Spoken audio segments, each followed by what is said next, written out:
नमस्कार दोस्तों, आज मैं आपके सामने जो अभी ऑडियो प्रस्तुत करने जा रहा हूँ, यह आधुनिक भारत का एक मोस्ट इम्पोर्टेंट चैप्टर है।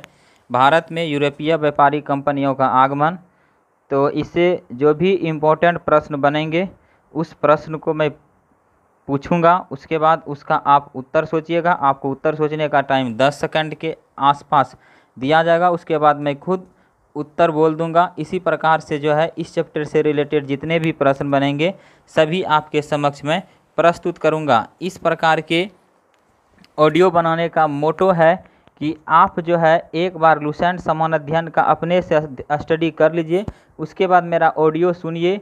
आप अपना IQ लेवल टेस्ट कीजिए कि आपको कितना % जो है क्वेश्चन उस मैटर को आप याद कर पाए हैं, और आपका यह रिवीजन हो जाएगा। यह एक फास्ट रिवीजन का भी जरिया है। तो चलिए अब बिना लेट किए मैं चलता हूँ प्रथम प्रश्न की तरफ। भारत एवं यूरोप के बीच नए समुद्री मार्ग की खोज किसने की है?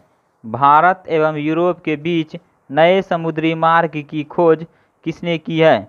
तो सही जवाब होगा वास्को डी गामा ने 17 मई 1498 ईस्वी को यह सबसे पहले भारत के कालीकट बंदरगाह जो कि केरल में है वहीं पहुँचे थे, और यह भारत के पश्चिमी तट पर अवस्थित है। भारत एवं यूरोप के बीच नए समुद्री मार्ग की खोज वास्को डी गामा ने 17 मई 1498 को पश्चिमी तट कालीकट बंदरगाह केरल पहुंचकर किया था। वास्को डी गामा द्वारा भारत एवं यूरोप के बीच नए समुद्री मार्ग की खोज यात्रा में अर्थात भारत की खोज में उनकी मदद किस भारतीय व्यापारी ने की है? वास्को डी गामा द्वारा भारत एवं यूरोप के बीच नए समुद्री मार्ग की खोज यात्रा में अर्थात भारत की खोज में उनकी मदद किस भारतीय व्यापारी ने की है? तो सही जवाब होगा अब्दुल मजीद नामक व्यापारी ने मदद की है। सर्वप्रथम पुर्तगाली वायसराय बनकर भारत कौन आया है? सर्वप्रथम पुर्तगाली वायसराय बनकर भारत कौन आया था? तो सही जवाब होगा 1505 ईस्वी में फ्रांसिस्को द अल्मोड़ा। 1505 ईस्वी में भारत में पुर्तगालियों का वायसराय कौन बना? भारत में पुर्तगालियों का वायसराय कौन बना?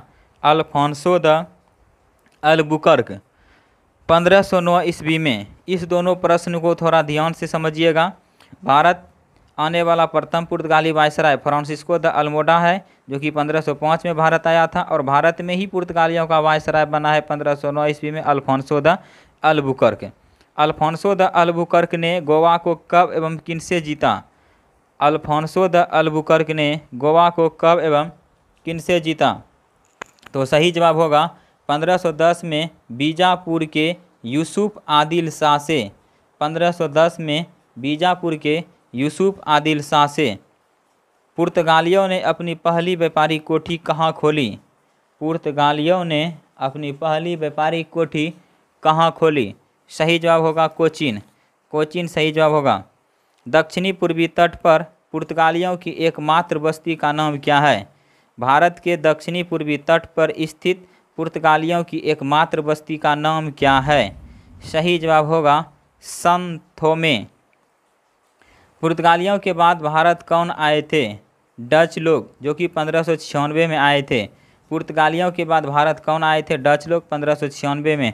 आप इसको एक अंग्रेजी के लेटर से याद रख सकते हैं PDEF।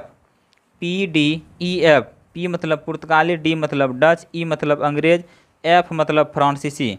तो भारत आने वाले जो यूरोपीय व्यापारी हैं उनमें से पुर्तगाली फर्स्ट, सेकंड डच, थर्ड अंग्रेज, फोर्थ फ्रांसीसी।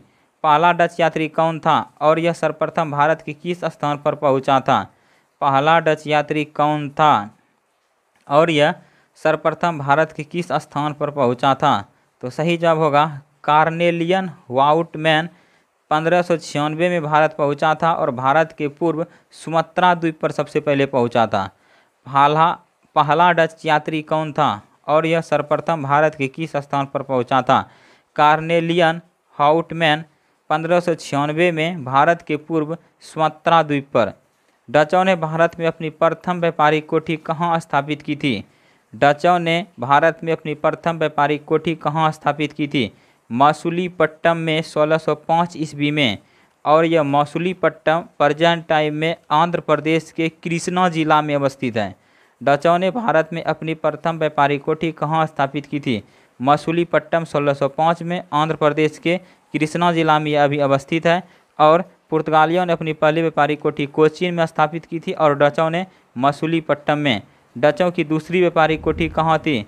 तो सही जवाब हो जाएगा पुलिकट। डचों की दूसरी व्यापारिक कोठी कहाँ थी, कहाँ खोली गई थी? पुलिकट।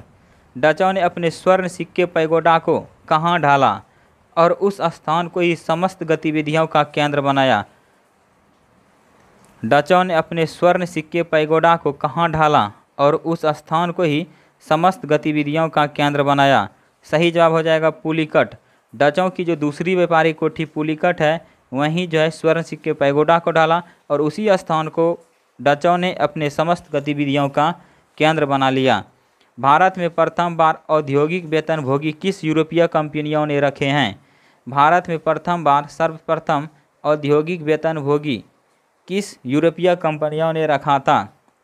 सही जवाब हो जाएगा डच ने। डचों का भारत में अंतिम रूप से पतन कब एवं किस युद्ध से हुआ है? डचों का भारत में अंतिम रूप से पतन कब एवं किस युद्ध से हुआ है? तो सही जवाब हो जाएगा बेदरा युद्ध, जो कि अंग्रेज एवं डचों के बीच हुआ था। यह युद्ध 1759 में हुआ था। बेदरा का युद्ध 1759 में हुआ था अंग्रेज और डच के बीच। और इस युद्ध का परिणाम यह हुआ कि डच का जो है पतन हो गया भारत से। बेदरा युद्ध कब एवं किनके बीच हुआ था, ऐसा भी प्रश्न बन सकता है। तो 1759 ईस्वी में हुआ था, अंग्रेज एवं डच के बीच हुआ था। और इस युद्ध का परिणाम यह हुआ, डच का पतन हो गया भारत में। 31 दिसंबर 1600 ईस्वी को किसने ईस्ट इंडिया कंपनी को अधिकार पत्र प्रदान किया है? 31 दिसंबर 1600 ईस्वी को किसने ईस्ट इंडिया कंपनी को अधिकार पत्र प्रदान किया था? तो सही जवाब होगा इंग्लैंड की रानी एलिजाबेथ प्रथम ने। इंग्लैंड की रानी एलिजाबेथ प्रथम ने। प्रारंभ में ईस्ट इंडिया कंपनी में कितने साझेदार थे? प्रारंभ में स्टार्टिंग समय में ईस्ट इंडिया कंपनी में कुल कितने साझेदार थे? तो सही जवाब होगा 217 साझेदार थे। ईस्ट इंडिया कंपनी का पहला गवर्नर कौन था? ईस्ट इंडिया कंपनी का पहला गवर्नर कौन था? तो सही जवाब होगा Thomas Smith. East India company का पहला गवर्नर का नाम है टॉमस स्मिथ। मुगल दरबार जाने वाला प्रथम अंग्रेज कौन था? मुगल दरबार जाने वाला प्रथम अंग्रेज कौन था? तो सही जवाब होगा कैप्टन हॉकिंस। मुगल दरबार जाने वाला प्रथम अंग्रेज है कैप्टन हॉकिंस। मुगल दरबार जाने वाला प्रथम अंग्रेज कैप्टन हॉकिंस किस मुगल शासक के दरबार में गया था? मुगल दरबार जाने वाला प्रथम अंग्रेज कैप्टन हॉकिंस किस मुगल शासक के दरबार में गया था? तो सही जवाब होगा जहांगीर के दरबार में गया था। अप्रैल 1609 ईस्वी में गया था और जेम्स प्रथम के राजदूत के रूप में गया था। ध्यान रखिएगा, मुगल दरबार जाने वाला जो प्रथम अंग्रेज है कैप्टन हॉकिंस या जहांगीर के दरबार में अप्रैल 1609 ईस्वी में गया था और जेम्स प्रथम के राजदूत के रूप में गया था। भारत आने वाला पहला अंग्रेजी जहाज का नाम क्या है? भारत आने वाला पहला अंग्रेजी जहाज का नाम क्या है? तो सही जवाब होगा रेड ड्रैगन। भारत आने वाला पहला अंग्रेजी जहाज का नाम है रेड ड्रैगन। दक्षिण पूर्वी समुद्र तट पर सर्वप्रथम अंग्रेजों ने कहाँ व्यापारिक कोठी की स्थापना की थी? दक्षिण पूर्वी समुद्र तट पर सर्वप्रथम अंग्रेजों ने कहाँ व्यापारिक कोठी का स्थापना की थी? तो सही जवाब होगा दक्षिण पूर्वी तट पर पूछ रहे हैं तो आप बताइए। तो सही जवाब होगा मसूलीपट्टनम में 1611 ईस्वी में। मसूलीपट्टनम में 1611 ईस्वी में किस मुगल शासक ने एक फरमान जारी कर अंग्रेजों को सूरत में थॉमस एडवर्ड के अधीन व्यापारिक कोठी खोलने की इजाज़त दी? किस मुगल शासक ने एक फरमान जारी कर अंग्रेज़ों को सूरत में थॉमस एडवर्ड के अधीन व्यापारिक कोठी खोलने की इजाज़त दी? सही जवाब होगा मुगल शासक जहांगीर ने 1613 ईस्वी में यह इजाज़त दी थी। जहांगीर ने 1613 में। मुगल शासक जहांगीर ने 1613 में एक फरमान जारी कर अंग्रेज़ों को किसके अधीन व्यापारिक कोठी खोलने की इजाज़त दी थी? इस प्रकार से भी प्रश्न बन सकता है कि मुगल शासक जहांगीर ने 1613 ईस्वी में एक फरमान जारी कर अंग्रेज़ों को किसके अधीन व्यापारिक कोठी खोलने की इजाज़त दी थी? सही जवाब होगा थॉमस एल्डवर्थ के अधीन सूरत में।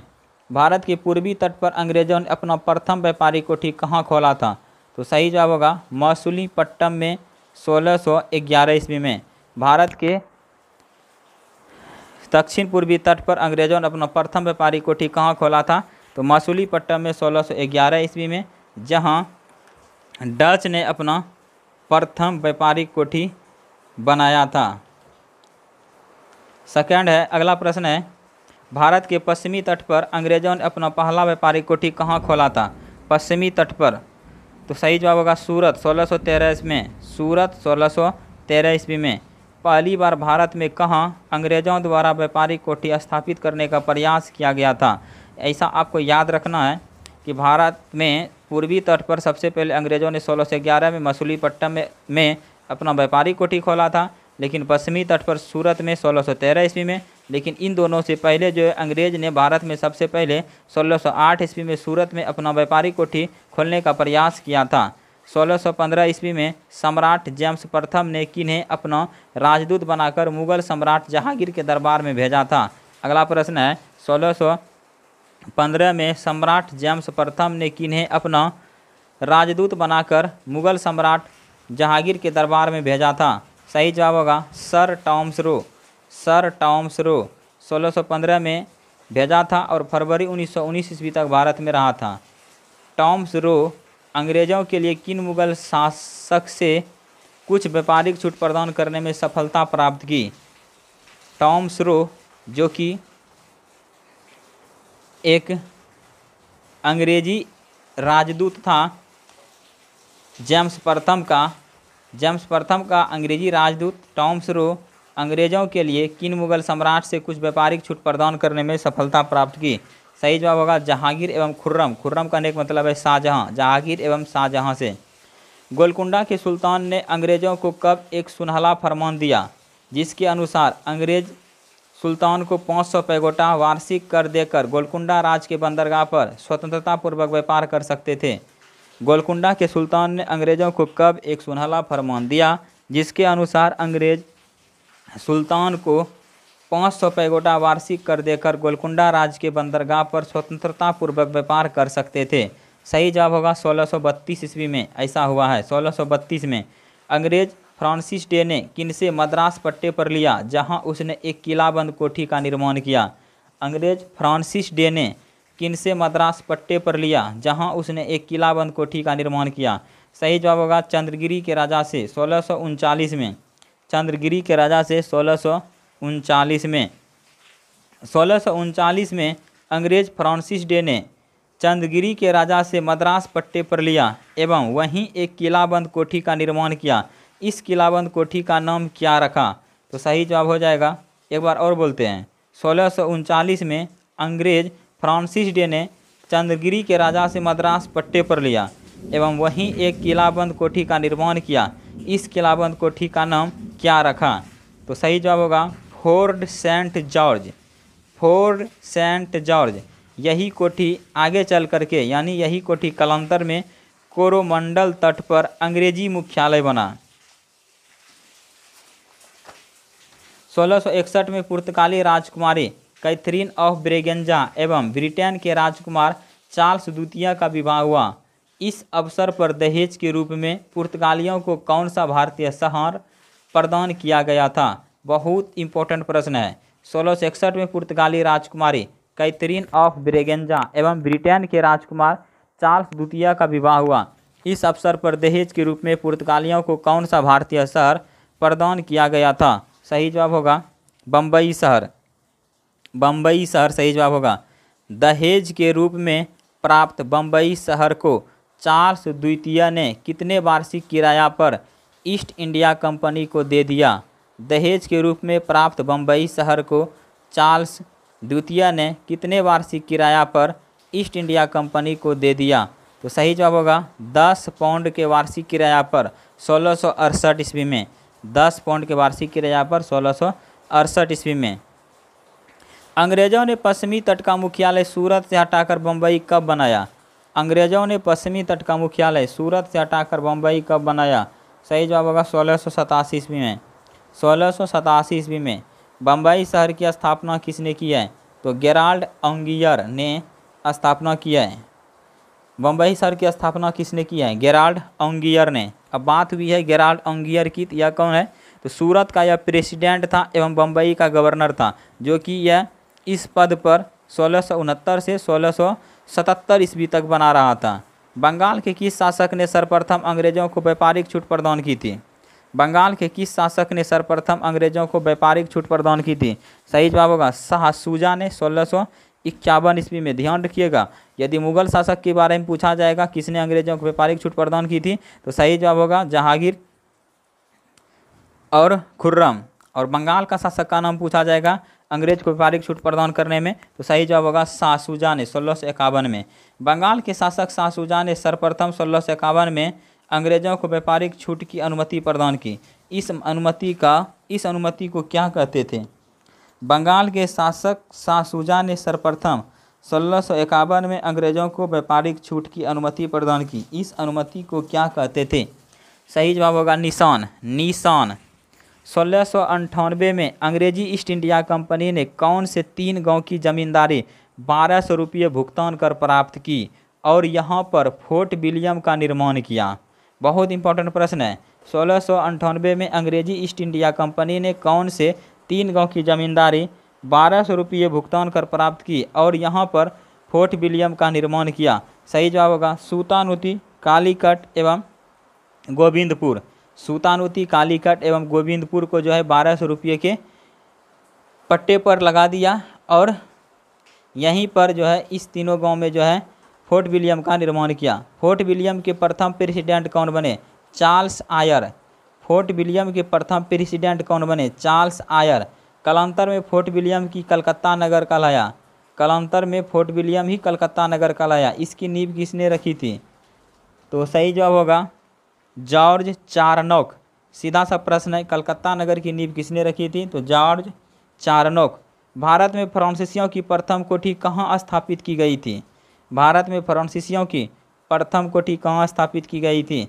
तो सही जवाब होगा फ्रैंको कैरो के द्वारा सूरत में 1668 ईस्वी में।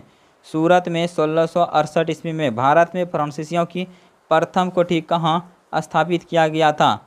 तो फ्रैंको कैरो के द्वारा सूरत में 1668 ईस्वी में। आप थोड़ा ध्यान रखिए, तीनों कंपनियों का व्यापारिक कोठी। तो सबसे पहले पुर्तगालियों ने अपना पहली व्यापारिक कोठी कहाँ खोली थी? कोचीन में। उसके बाद आया डच। तो डच ने जो है अपना पहला व्यापारिक कोठी कहाँ खोला था? मसूलीपट्टम में, और दूसरा खोला था पुलिकट में। उसी प्रकार से डच के बाद आया अंग्रेज ने अपना पहला व्यापारिक कोठी कहाँ खोला था? तो मसूलीपट्टम में खोला था, यह पूर्वी तट पर, और पश्चिमी तट पर सूरत में 1613 में। लेकिन सबसे पहले इन्होंने व्यापारिक कोठी खोलने का जो प्रयास किया था 1608 में सूरत में। उसके बाद आया फ्रांसीसी ने अपना पहला व्यापारिक कोठी कहाँ खोला था? तो फ्रैंको कैरो के द्वारा सूरत में 1668 ईस्वी में।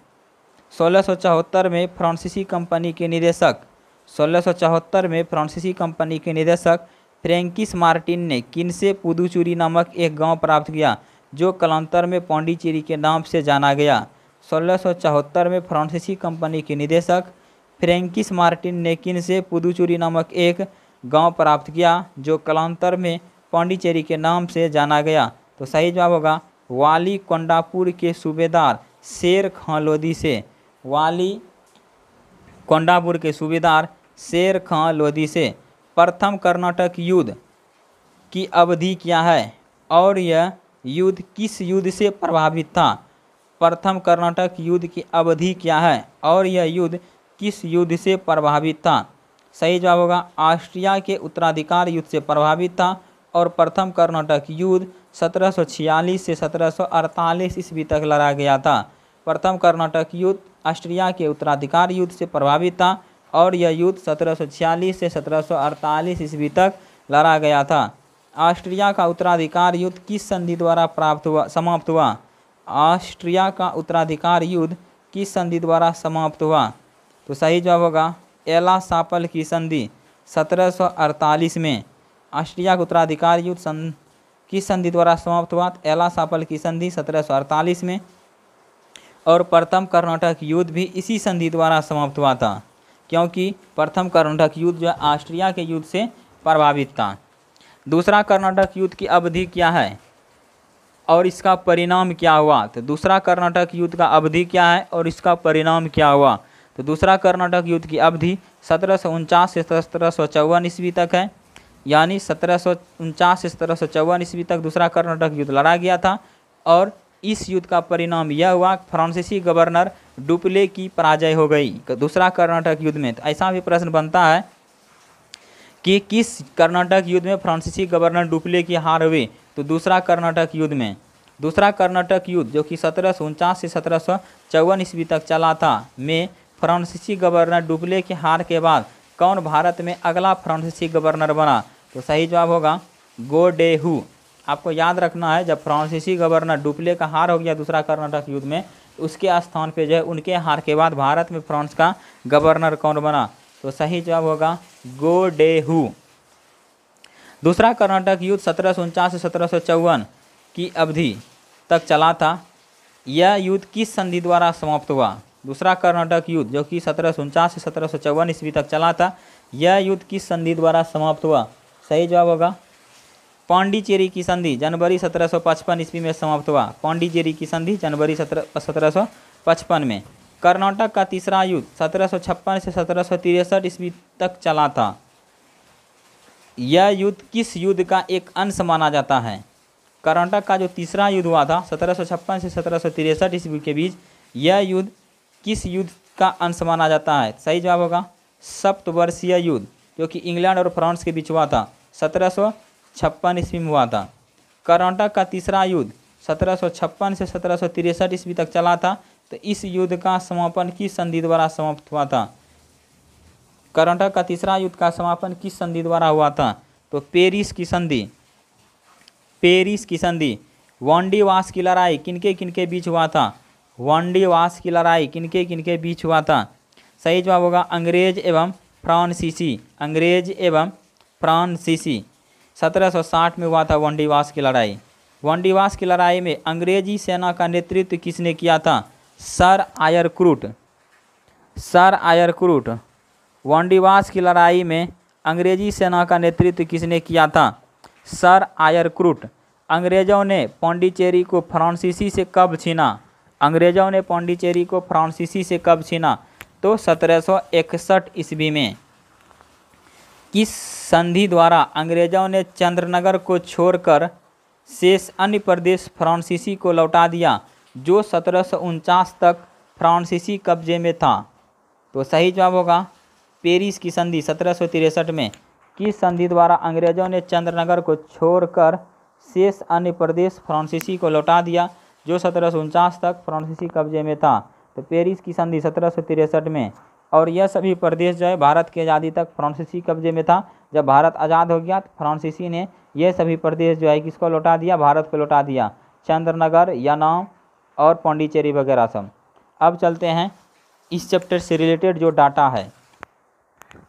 तो आपको तो याद हो गया होगा, भारत में सबसे पहले जो यूरोपीय कंपनी आया था, इसको एक शॉर्ट फॉर्म में याद रख सकते हैं PDEF से। पी पुर्तगाली, डी डच, ई अंग्रेज, एफ फ्रांसीसी। तो पुर्तगाली ईस्ट इंडिया कंपनी का स्थापना भारत में कब हुआ था? तो 1498 ईस्वी में, यानी जब वास्को डी गामा आया तो उसी वर्ष 1498 में। अंग्रेजी ईस्ट इंडिया कंपनी का स्थापना भारत में 16 ईस्वी, बहुत ईजी है और सबसे ईजी है। डच ईस्ट इंडिया कंपनी का स्थापना 1602 में। डच में 2 लेटर है इसीलिए 1602। डैनिश ईस्ट इंडिया कंपनी का स्थापना कब हुआ था? 1616 में। डैनिश ईस्ट इंडिया कंपनी का स्थापना कब हुआ था? 16 में।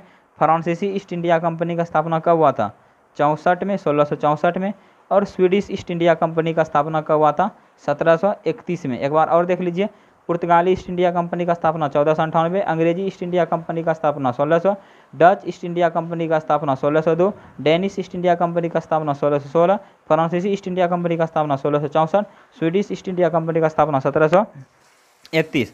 तो इस चैप्टर से रिलेटेड जितने भी मोस्ट इंपॉर्टेंट प्रश्न थे सभी आपके पास ऑडियो के माध्यम से प्रस्तुत करवा दिया गया है। अब चलते हैं हम, अब मिलेंगे नेक्स्ट वीडियो में।